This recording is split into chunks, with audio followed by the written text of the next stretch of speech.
بله،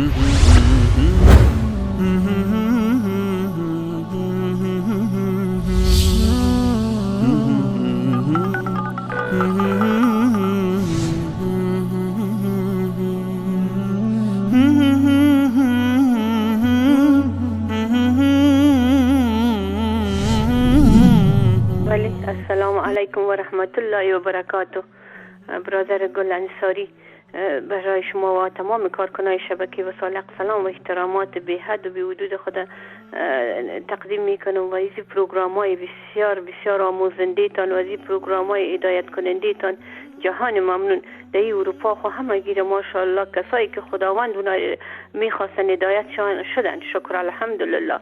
و باقی ماندارم پروردگار برای صراط المستقیم که ما و شما هدایت کنه انشالله و تعالی. ما صرف به خاطر یک تشکری و این مهربانی بزرگتان و خداوند کریم شما را در حفاظت و عزت و رحمت خود کتی خودم کتی خانوادیم کتی جمله مسلمین جهان الهی قرار بده.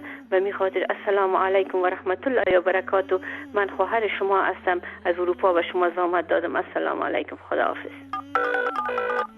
سلام علیکم آقای انصاری، من غریب هستم، اهل کشور افغانستان، از ایران شما رو زحمت میدم. من از کانال رسال حق جهان سپاس و تشکری میکنم از شما جناب آقای انصاری، از عزیزانی که در شبکه رسال حق دارم زحمت میکشم برای مسلمان ها و برای دین مقدس اسلام کار میکنم. خداوند شما را عمر با عزت بدهد. خدا رسال حق را همیشه روشن و سرپا نگه دارد. آقای انصاری، باور کنیم از سر کار که من میرم به خانه، بچه 4-5 ساله دارم به نام ماهان، و محضی که خونه میرم به من میگه که بابا تلویزیون رو باز کنم که آقای انصاری داره صحبت میکنه. ما از شما از رسال حق بسیار راضی هستیم و خوشیم. خداوند به شما خیر بده. آقای عبدالقدوس دقان برنامه اینا رو ما گوش میکشیم، نگاه میکنیم. خدا به اینا خیر بده، خدا عمر با عزت بده. بسیار استفاده خوبی، بهره خوبی دینی و اسلامی میبریم. باور کنیم ما آقای انصاری 25 سال به ایران زندگی میکنیم. از زمانی که آشنا شدیم با رسال حق داریم نگاه میکنیم، خودمون پیدا کردیم.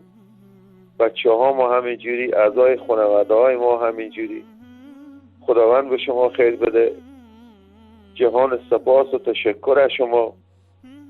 خداوند این کانال رسال حق همیشه سرپا و همیشه روشن نگه داره برای مسلمانان جهان، که مسلمانان استفاده خوبی از صحبت‌های شما، از وجود شما آقای انصاری.